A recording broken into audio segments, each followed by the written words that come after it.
Apa sih yang harus kita lakukan kalau kita mendapatkan informasi rahasia dari narasumber, terutama narasumber orang asing?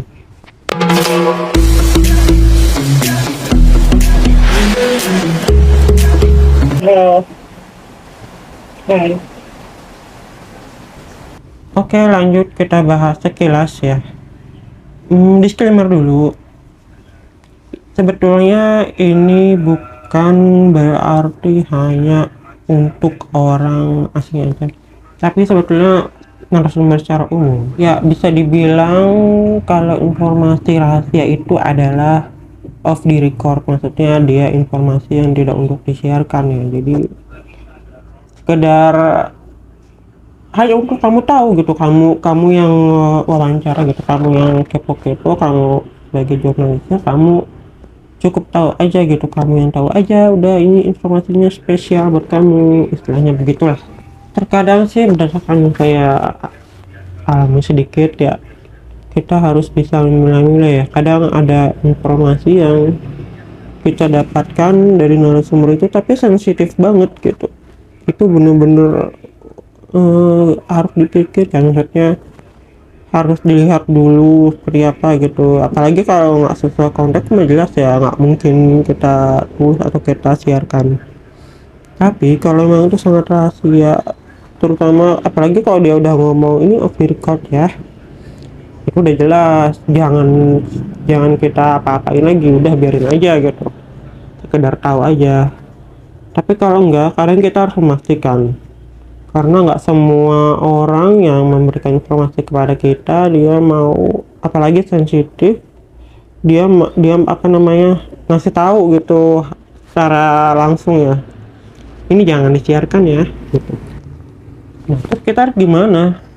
Nggak harus gimana-gimana, udah biarin aja, kita kerjakan saja apa yang jadi pekerjaan kita. Terus kalau mau aman, paling kita coba misalkan nulis nih, ketik aja dulu ya apa yang sudah hasil obrolan gitu, yang dibuat-buat jadi kayak istilahnya kalau orang masak, masak aja dulu sampai jadi bagus menurut kita, terus kita sampaikan ke beliau itu, ke orangnya ya.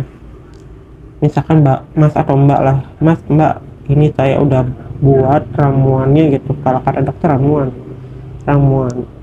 draftnya gitu, saya biasanya bilang draft, buat draft, coba nih saya kirim ya, lihat dulu, baca dulu, kira-kira ada yang ini enggak, ada yang enggak serak enggak gitulah, ada yang harus dievaluasi lagi enggak itu. Jadi biar lebih ini sih, lebih rapih gitu ya, karena kan kalau misalkan sudah kita cemplungin ke website, maksudnya sudah kita publikasi ya, itu kan masuk ke Google, terindeks ke Google, otomatis sebetulnya konten itu ketika benar-benar banyak perombakan, terutama tuh kalau sedikit mungkin ya masih bisa ya, kalau yang kalau argen banget ya, kalau enggak mah enggak sah.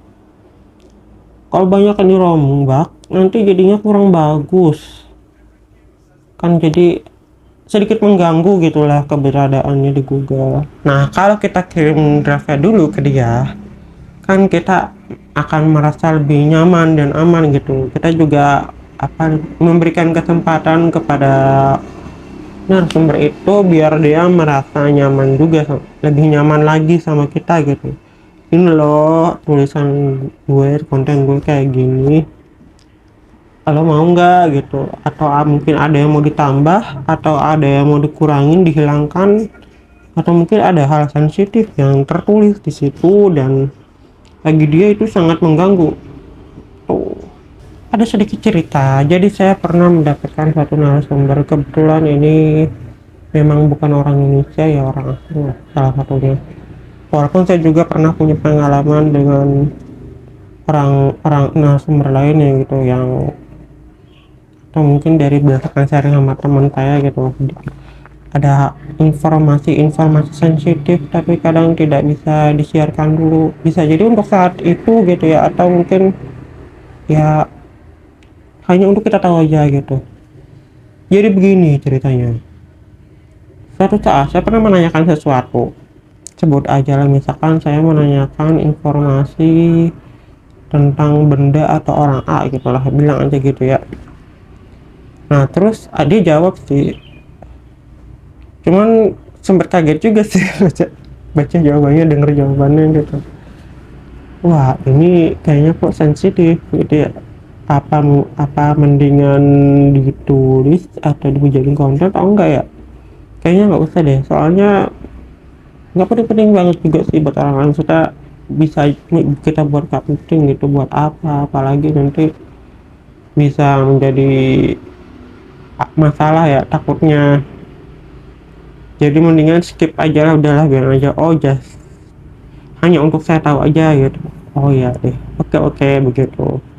Udah nggak kepo-kepo banget gitu, cuman oke aku tahu, udah terima kasih, titik, gitu doang. Sudah akhirnya ya saya pilihlah untuk menghapus apa nggak ditulis sih, nggak menghapus sih, cuman tidak memilih omongan itu untuk dimasukkan. Jadi saya biarkan saja. Kling. Tidak diapa-apain, selanjutnya nggak disantuh, nggak diapain gitu. Dan akhirnya jadilah tulisan tanpa ada kata-kata itu yang saya tulis. Begitu. Oke, terima kasih. Begitulah teman-teman, semoga bermanfaat buat saya sendiri, buat teman-teman yang baru-baru mulai berkarir atau yang sedang berkarir di dunia perkontenan. Ya tetap semangat, apapun profesi kita ya, termasuk di dunia konten ya, pasti semua ada resikonya, karena tidak ada yang 100% aman.